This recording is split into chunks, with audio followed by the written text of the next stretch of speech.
What I've learned is that the most effective people and teams in any domain do something we can all emulate. They go through life deliberately alternating between two zones, the learning zone and the performance zone. The learning zone is when our goal is to improve. Then we do activities designed for improvement, concentrating on what we haven't mastered yet, which means we have to expect to make mistakes, knowing that we will learn from them. That is very different from what we do when we're in our performance zone, which is when our goal is to do something as best as we can, to execute. Then we concentrate on what we have already mastered and we try to minimize mistakes. Both of these zones should be part of our lives, but being clear about when we want to be in each of them, with what goal, focus, and expectations, helps us better perform and better improve.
Welsh is a Celtic language spoken in Wales by about 740,000 people, and in the Welsh colony in Patagonia, Argentina by several hundred people. There are also Welsh speakers in England, Scotland, Canada, the USA, Australia, and New Zealand. At the beginning of the 20th century, about half of the population of Wales spoke Welsh as an everyday language. Towards the end of the century, the proportion of Welsh speakers had fallen to about 20%. According to the 2001 census, 582,368 people can speak Welsh. 659,301 people can either speak, read or write Welsh, and 797,717 people, 28% of the population, claimed to have some knowledge of the language. According to a survey carried out by S4C, the Welsh language TV channel, the number of Welsh speakers in Wales is around 750,000, and about 1.5 million people can understand Welsh. In addition, there are an estimated 133,000 Welsh speakers living in England, about 50,000 of them in the Greater London area.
For better or worse, we live in a world profoundly affected by Sigmund Freud.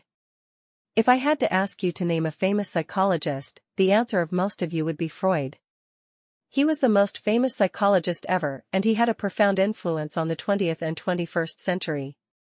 Some biographical information: he was born in the 1850s. He spent most of his life in Vienna, Austria, But he died in London, and he escaped to London soon after, retreating there at the beginning of World War II as the Nazis began to occupy where he lived. He was one of the most famous scholars ever, but he was not known for any single discovery. Instead, he was known for the development of an encompassing theory of mind, one that he developed over the span of many decades.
Indeed, the library. We've all been to a historic library. We've all enjoyed the smell of a historic library. But what is it? And what does it mean? When at UCL Center for Sustainable Heritage, we've recently been asked to assess the environment at another historical library at St. Paul's Cathedral, the Wren Library, an incredible place. And it has such an intensive smell of old books. And we were also asked for the first time. Really, I was actually taken aback by the brief. We were asked, "What you do, please preserve the smell. It is so important to our audience. It is so important how people perceive the library." So, that was quite an important message in our research. And indeed, the smell is an important way of how we communicate with the environment. This piece of research was done by an advertising company because advertisers are so interested in how we interact with each other and the environment. And we see that the majority of people use sight obviously to interact with the environment, but on the second place, we see the smell is also very, very important.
The Skoog is a new university-accessible musical instrument.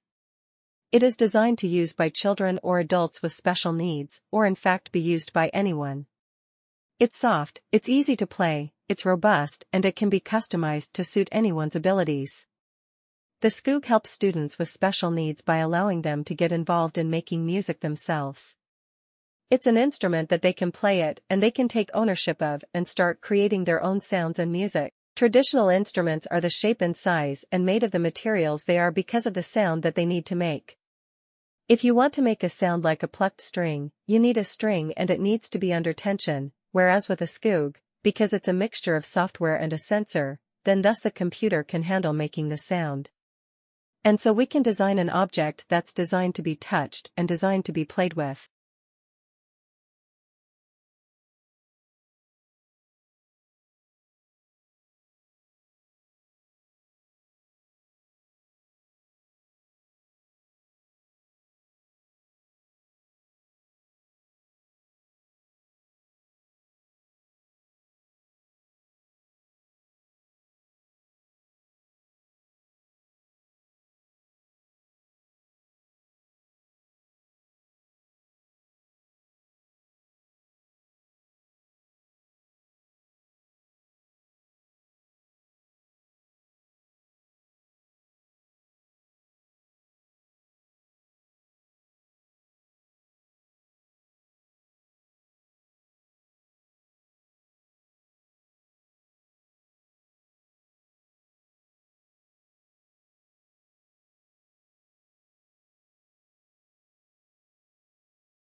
In developing the screen and working with kids in the schools and in the classrooms, it's really helped us make the Chowk something that's usable by the children themselves. They've informed us massively on how it needs to work, and they've given their opinions on colors and designs. And just the feedback they've given to us has been just marvelous. It's just so enriching, and it's really inspiring to actually work with these kids, particularly when you can provide them with an ability to start to playing their own music as opposed to just taking part through listening to other musicians and really learning from. In today's lecture, I'm going to talk about changes in air pollution since the middle of the last century and what has created these changes. So, by the 1950s, air pollution was very visible with frequent thick black fogs known as smogs in many large cities around the world.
The main source of this pollution was from factories, and it caused severe health problems. For example, a particularly severe smog in London in 1952 caused over 4,000 deaths. Obviously, something had to be done, and in 1956 a Clean Air Act was introduced in Britain. This addressed the pollution from factories, and the smog soon disappeared. However, as you know, these days air pollution is still a big issue. The main difference between now and the 1950s is that you can't see it, it's invisible. Also, the main source of pollution now is from cars and lorries, and although these don't produce visible signs, this air pollution is still a significant risk to health. And one of the key factors in the rise of this type of pollution is that we have all become much more vehicle dependent.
The Western countries' women are becoming more and more reluctant to give birth to babies. However, the male status in society remains as strong as it ever has in recent years. The birth rates increased during 20th century, but it starts to decrease over these last 2 decades. In the year 2000, as an example, the birth rate remained at around 1%. There are even some negative birth rates in other countries.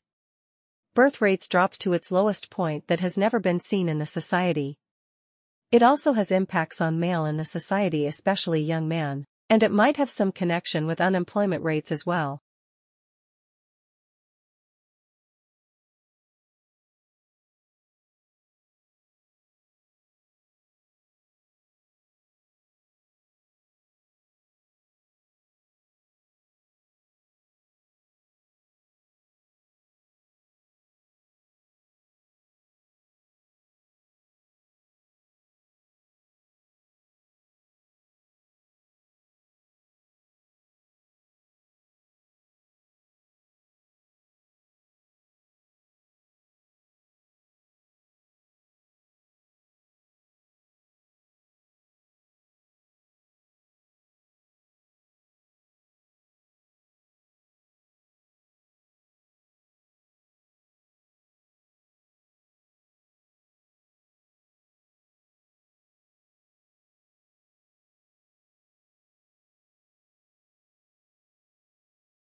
Most Americans take energy for granted.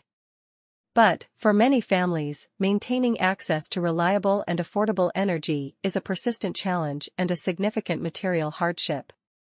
This is a problem referred to as energy insecurity, and it affects millions of American households each year. We have found that energy insecurity is a growing and vexing problem among low-income households, and the COVID-19 pandemic has made this problem worse. Our analysis finds that there are disparities in rates of energy insecurity across various socio-demographic groups. Black and Hispanic households, for example, are significantly more likely to experience energy insecurity and face utility disconnection than white households. So too are households with young children, individuals that require electronic medical devices, and those in dwellings with inefficient or poor conditions.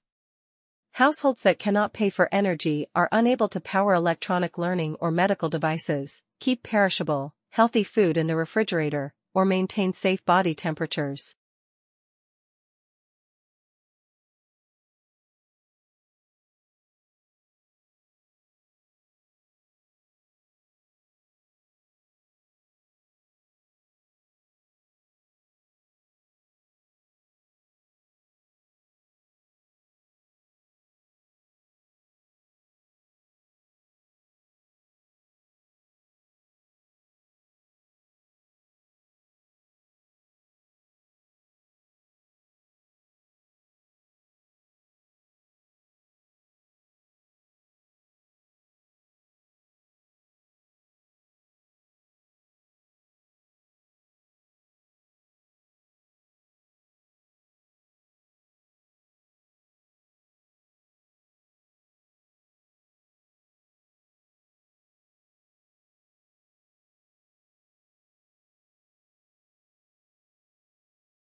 Last week, we talked about how people recognize objects and really how well people recognize objects, given how difficult the problem is, given how objects can be seen in all different sorts of illumination, in different positions, in different angles.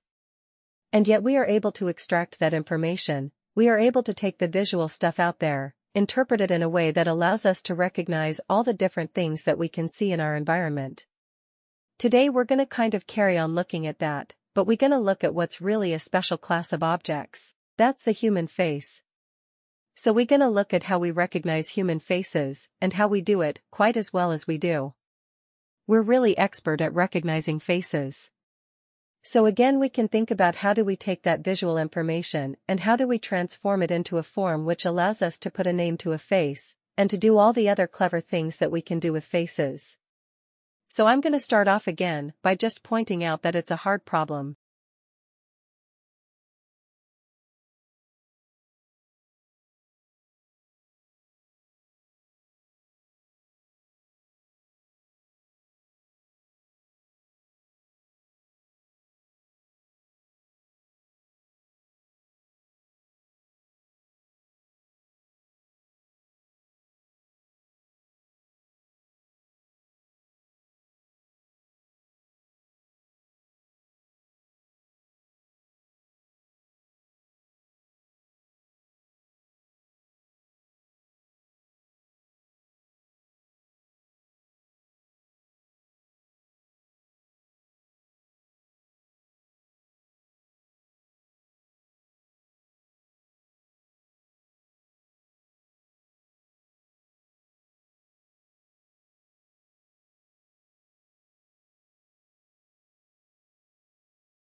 Face recognition is a hard problem, and it's a clever thing we do. If you think about all the different types of faces you can recognize, and all the different types of information you can get from the face, you kind of start to appreciate how well we can do face recognition. There comes a time in a desert ant's life when a piece of food is too large to ignore, but too heavy to lift, and the only way to get it home is to adopt a new style of walking. The long-legged and speedy Cataglyphus fortis normally covers ground with a three-legged stride that moves two legs forwards on one side, and one on the other. For the next step, the insect mirrors the move with its other 3 legs. But recordings of ants in the Tunisian desert reveal that when faced with oversized lumps of food 10 times their own weight, the forward tripod walking style is abandoned. Unable to lift the morsels in their mandibles, the ants drag the food backwards instead, moving all 6 legs independently.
This is the first time we have seen this in any ants, said lead author Sarah Pfeffer at the University of Ulm in Germany. The ants' long legs already help keep their bodies away from the scorching desert floor and enable them to speed around at up to 60 centimeters per second. Think of Usain Bolt, who has very long legs compared to body size. The desert floor is also very hot, so the further away their bodies are from the surface, the better, said co-author Matthias Wittlinger. The ants have also evolved to function at body temperatures of 50 C in a desert where temperatures can soar to 70 C. They're basically just trying to get out of the heat, he added. 30. A picture of Flinders Station and a female speaker speaking fast. Melbourne is a beauty city, but can be better. Industrialization is mentioned, which has changed people's lives. People used to go to only near places, but now people who don't have their own vehicles can go further because public transportation help them travel long distance. It's important to do. Diversity contributes a lot to the market and its culture.